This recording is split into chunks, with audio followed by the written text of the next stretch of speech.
խնդիրը իրանց այստեղ լինելը։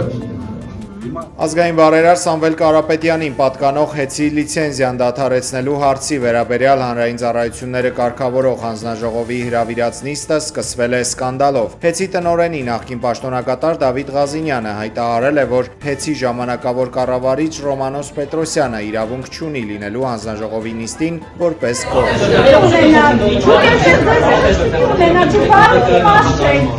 Ասեք ինչ եք ուստալի, դուք կողմ եք, ես նախագահի մոտ չէ, ես ամենքի սենյակում նստած ինչ եք,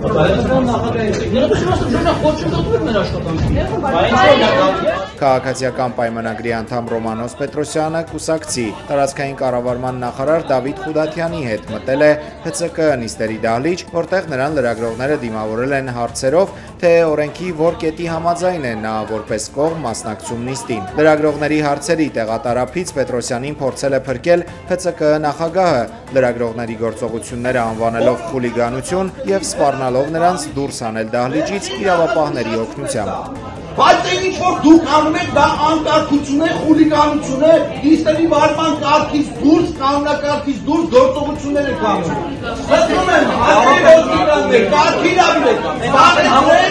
զբաղեցրեք ձեր համար նախատեսված տեղերը հարգելի լրագրողներ։ Մինչև այս նիստը շատ էին խոսակցությունները, որ արդեն կա որոշում ՀԵՑ-ը տաշիր կապիտալից վերցնելու վերաբերյալ։ Այդպիսի մի հայտարարություն արել էր նաև ՀԵՑ-ի ժամանակավոր կառավարիչը, սակայն Ռոմանոս Պետրոսյանը այսօր ասել է, թե դա իր ենթադրությունն է եղել։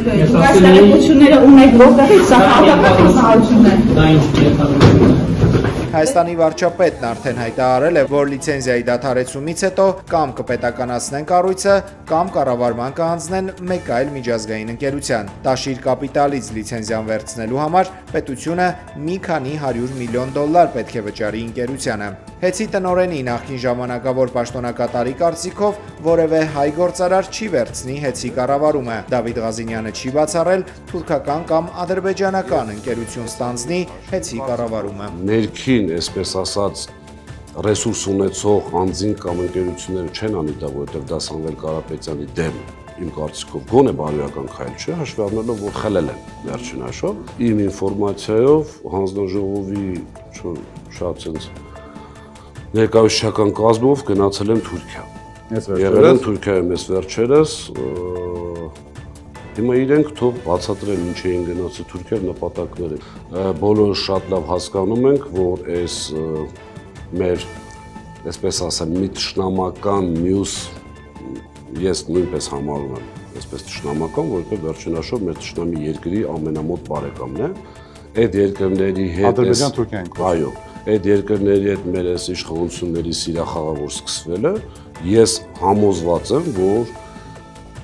եթե անգամ գտնեն մի ընկերություն, որը դա ձեռք է բերելու, դա կամ լինելու է ուղիղ այդ երկու երկրներից մեկի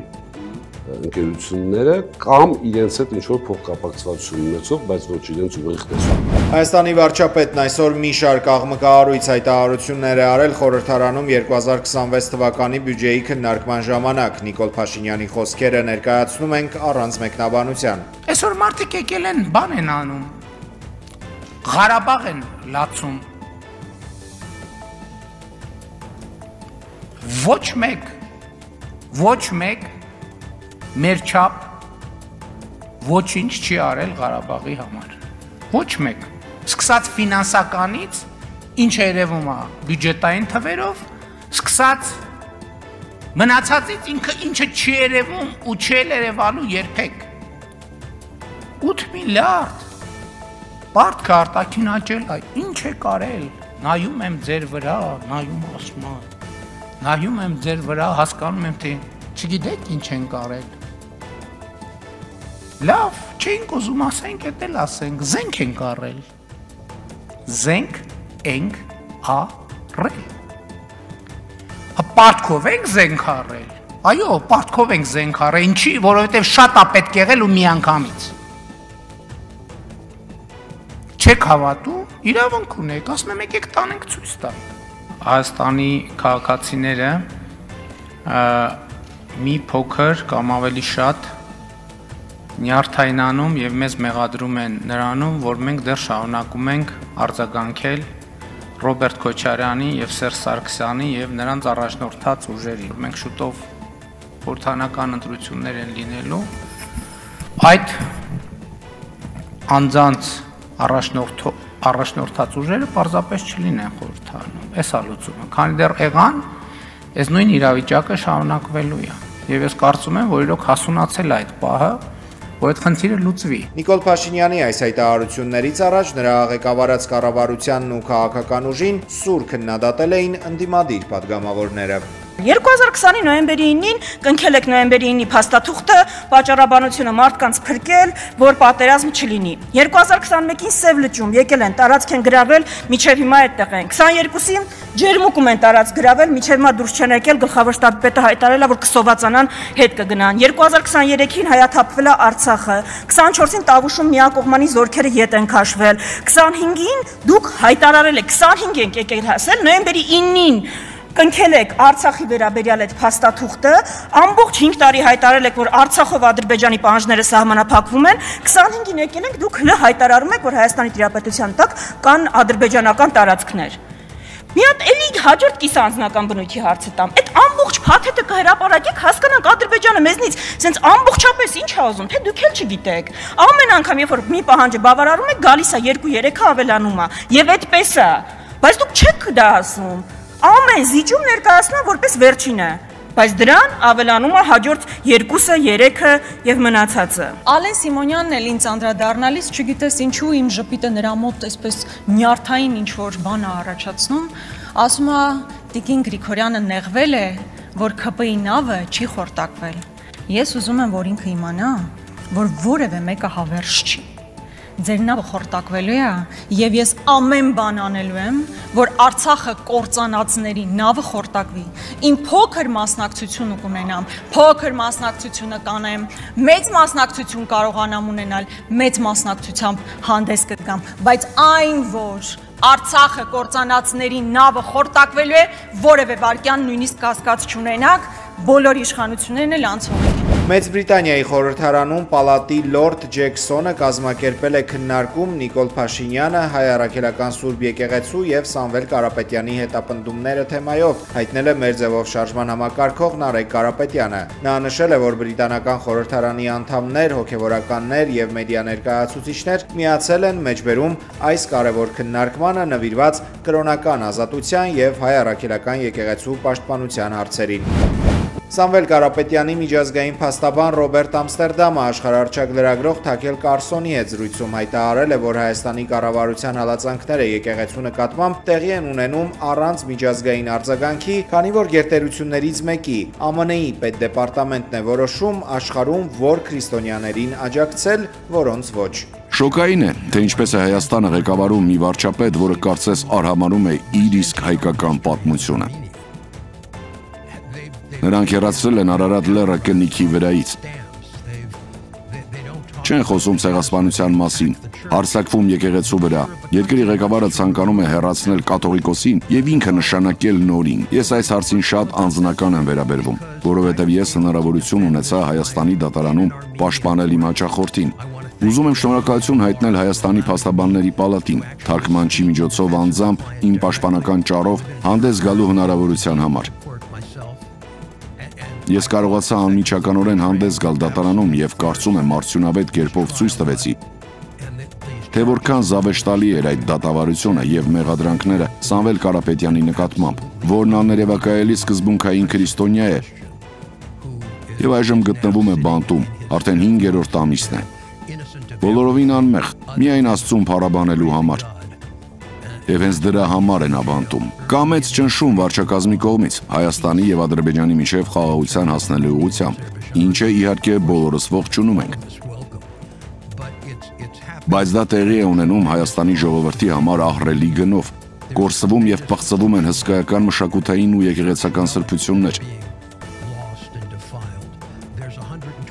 120,000 մարդ Ադրբեջանի կողմից բռնի տեղահանվել է եւ այդ մասին չի բարձրաձայնվում։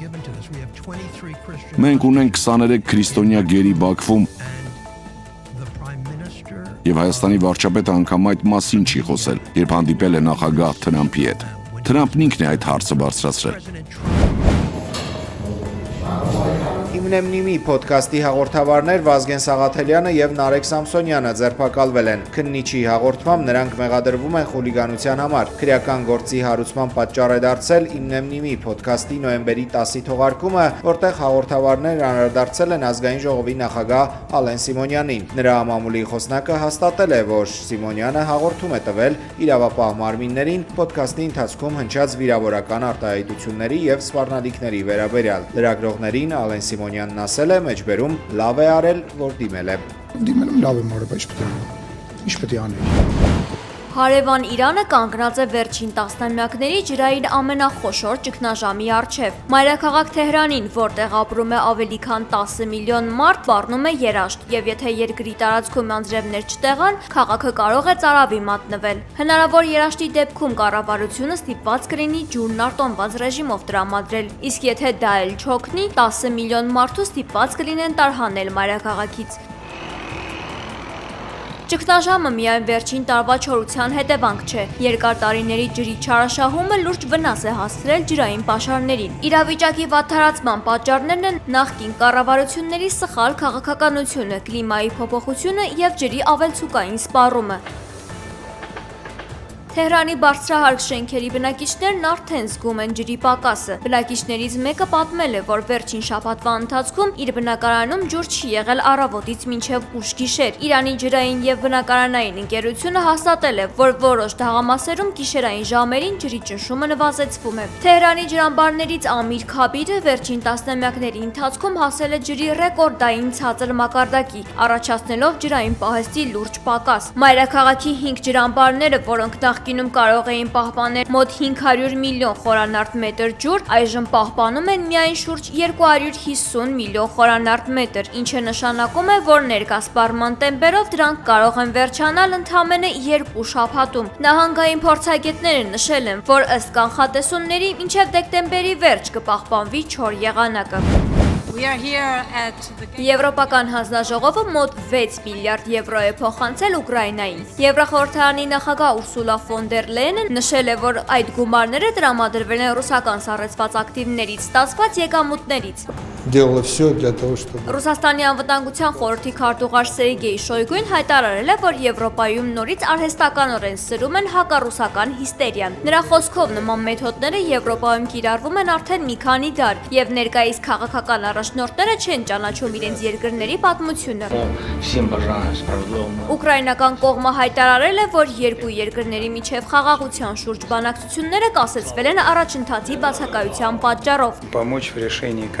Ի պատասխան Կրեմլի խոսնակ Դմիտրի Պեսկովը նշել է, որ Ուկրաինան վաղ թե ուշ ստիպված կլինի վերադառնալ բանակցություններին, սակայն դա կանի ավելի վատ դիրքերից։ Կրեմլնի գիտություն է ընդունել Ռուսաստանի բանակցությունների դադարեցման վերաբերյալ Ուկրաինայի հայտարարությունները, ասել է Պեսկովը։ G7-ի երկրների արտգործնախարարները համատեղ հայտարարությամբ շեշտել են ռուս-ուկրաինական պատերազմում հրադադարի հրատապ անհրաժեշտությունը։ Արտգործնախարարները նշել են, որ ներկա շփման գիծը պետք է դառնա բանակցությունների մեկնարկային կետ։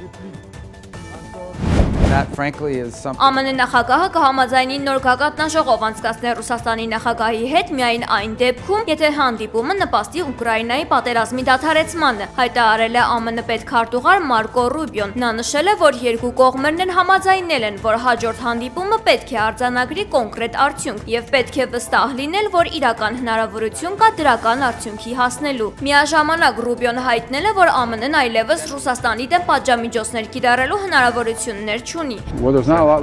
Ռուսաստանի հարցում մենք գրեթե սպառել ենք պատժամիջոցներ հաստատելու գործիքակազմը։ Իմաստ չունի սահմանել պատժամիջոց, որը իրագործել չենք կարող։ Արդեն գործում են պատժամիջոցներ Ռուսաստանի խոշոր նավթային ընկերությունների դեմ, իսկ ռուսական ստվերային նավատորմի դեմ պետք է պայքարի Եվրոպան։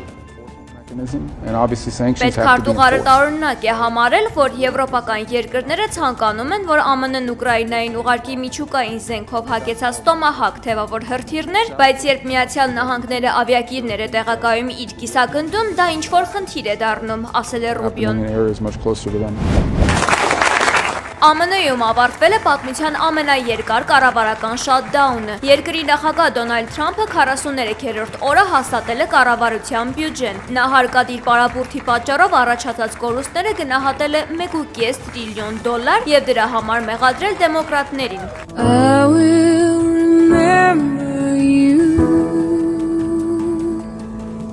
Սպիտակ տունը YouTube-ի ալիքում տեսանյութ է հրապարակել կից գրառմամբ «Հանգչիր խաղաղությամբ, դեմոկրատների շատդաուն»։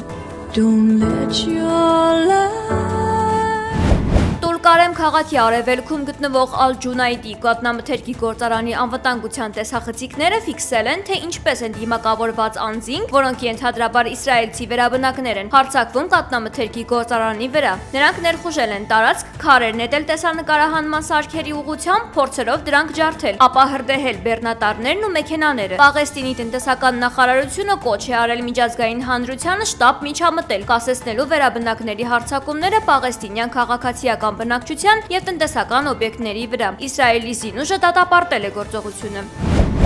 Պերուում միջմարզային ավտոբուսը 200 մետր խորությամբ կիրճն է ընկել։ Վթարի պատճառով զոհվել է 37 մարդ, ևս 25-ը վիրավորվել։ Ողբերգական վթարը տեղի է ունեցել վտանգավոր շրջադարձերով հատվածում։